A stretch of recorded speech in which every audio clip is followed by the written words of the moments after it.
روزهای رفته سال رو ورق میزنم. چه خاطراتی که زنده نمیشن. چه روزایی که دلم نمیخواست هیچ وقت تموم شن و چه روزایی که هر ثانیه‌اش یک عمر گذشت.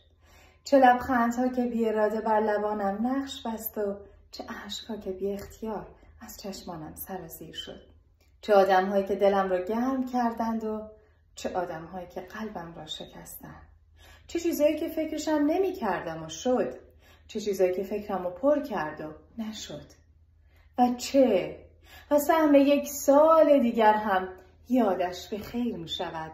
ای کاش ارمغان روزهایی که گذشت آرامشی باشد از جنس خدا. آرامشی که هیچگاه تمام نشود. دوستای خوبم، برای همه شما سالی خوش، دلی خوش و حالی خوش.